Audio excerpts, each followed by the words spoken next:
Program studi D3 Keperawatan Universitas Muhammadiyah Malang telah terakreditasi A, memiliki kerjasama kerja ke Jepang, nilai ujian kompetensi keperawatan mahasiswa 100% lulus, dan tentunya memiliki peluang kerja lebih cepat. Untuk teman-teman yang masih bingung nih kuliah keperawatan, yuk gabung bersama kami. Info lebih lanjut kunjungi websitenya ya di pmb.umm.ac.id. Nah, kali ini kita akan bahas mengenai icterus ya. Dan di sini ada beberapa hal meliputi pengertiannya, ada macam-macamnya, ada etiologi, ada faktor resiko, tanda dan gejala, dan yang terakhir ada terapinya. Mari kita bahas satu persatu ya dari pengertian. Baiklah, kita awali mengenai pengertiannya dulu untuk icterus ya, suatu kondisi di mana bayi itu berwarna kuning. Jadi bagian-bagian bayi termasuk skleranya, kulitnya, ataupun jaringan-jaringan lain akibat dari penimbunan dari bilirubin ya di dalam tubuhnya. Nah, keadaan ini suatu tanda penting bahwa adanya penyakit hati, kemudian juga saluran empedu maupun penyakit darah lainnya gitu. Dan bila bilirubin darah itu melebihi 2 mg persen, itu maka icterus itu akan terlihat gitu ya. Itu adalah icterus pengertiannya. Selanjutnya kita bahas mengenai macam-macam dari icterus. Itu ada dua ya, icterus secara fisiologis dan secara patologis. Untuk yang fisiologis dikatakan fisiologis bila timbul pada hari kedua sampai dengan hari ketiga kelahiran dan berakhir pada hari ke-7 ataupun 10 hari pertama gitu ya. Kemudian kecepatan dari peningkatan dari kadar bilirubin itu tidak melebihi dari 5 mg persen per harinya dan tidak terbukti mempunyai hubungan dengan keadaan patologis. Kemudian yang paling penting tidak menyebabkan suatu morbiditas pada bayi ataupun kematian gitu ya.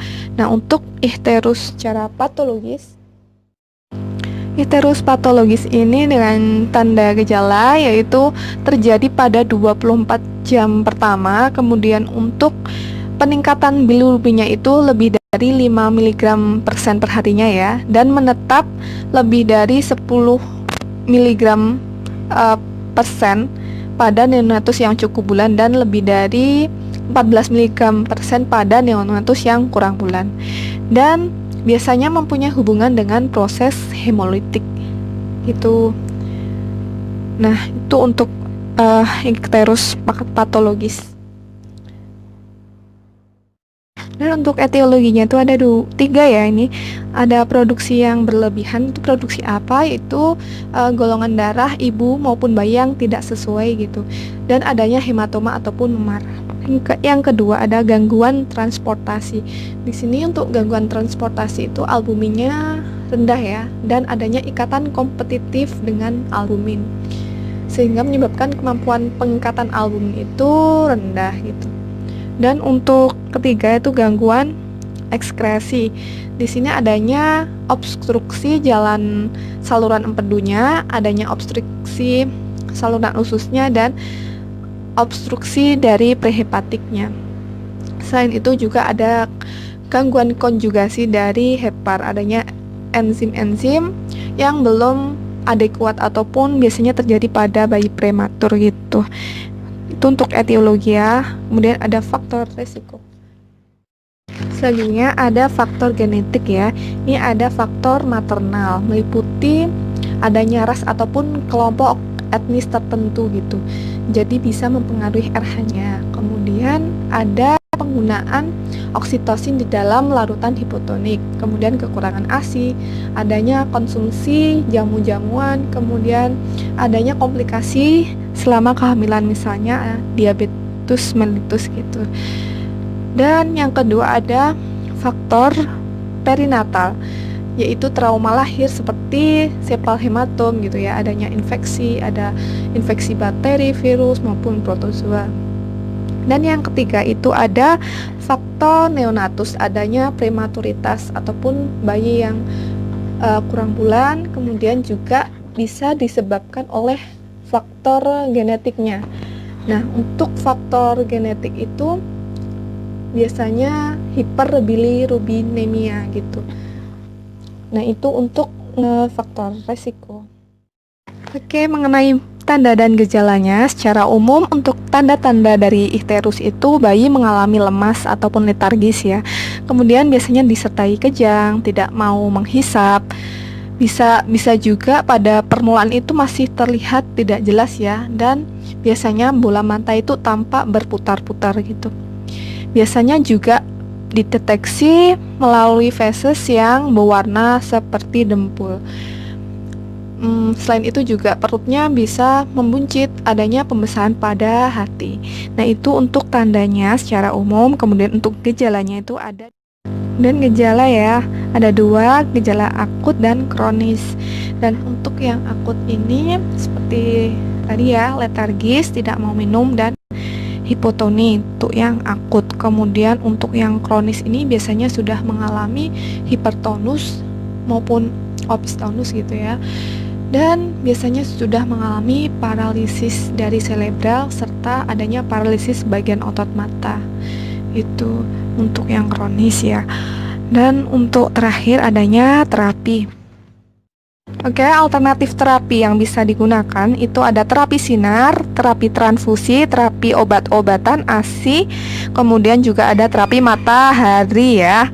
Untuk terapi sinar itu ataupun yang dinamakan fototerapi biasanya digunakan untuk mencegah konsentrasi bilirubin yang tidak terkonjugasi di dalam darah.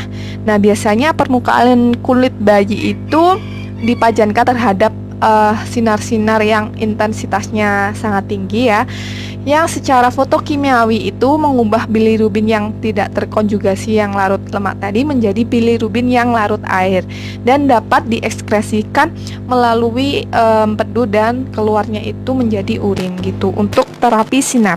Untuk terapi transfusi, untuk terapi transfusi ya, ini dilakukan jika setelah menjalani fototerapi itu tidak ada perbaikan ataupun kadar bilirubin itu terus meningkat sampai dengan 20 mg per dl ya, bahkan lebih gitu. Dan biasanya untuk efek terapi transfusi itu juga bisa diwaspadai ya, karena bayi juga bisa mengalami gangguan perkembangan seperti adanya gangguan motorik, kemudian gangguan bicara, gangguan penglihatan juga gitu. Nah, itu untuk terapi transfusi. Dan yang ketiga ada terapi obat-obatan. Untuk terapi obat-obatan ini merupakan bukan terapi utama karena mempunyai efek samping ya, karena obat seperti luminol itu dalam penggunaannya meningkatkan peningkatan bilirubin di dalam sel-sel hati. Kemudian yang bilirubin yang sifatnya itu indirect bisa jadi direct ataupun langsung. Selain itu, obat-obatan yang mengandung plasma ataupun albumin itu berguna untuk mengurangi timbunan bilirubin dan mengangkut bilirubin bebas ke dalam organ hati. Itu mempunyai efek samping ya. Efek sampingnya itu biasanya bayi itu mengantuk, jadi bayi malah banyak tidur dan kurang minum ASI, sehingga biasanya dikhawatirkan malah terjadi kekurangan kadar gula di dalam darahnya, yang justru akan meningkatkan jumlah bilirubin tadi gitu. Nah, untuk yang keempat ya ini ya, yaitu ASI. Terapi yang keempat itu ada ASI ataupun menyusui ya.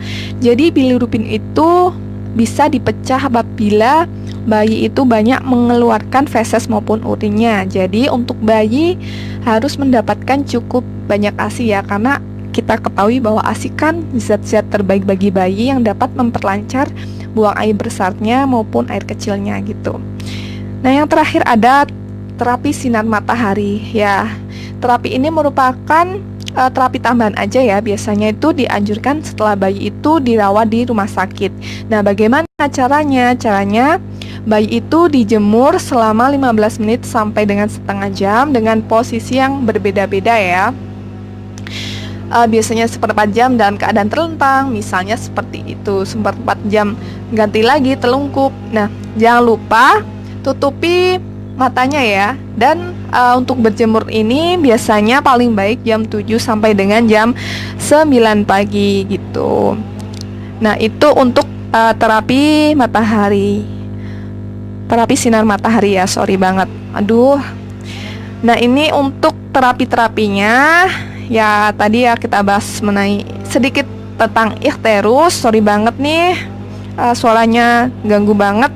Ya, semoga bermanfaat. Jangan lupa untuk subscribe, like, dan komen.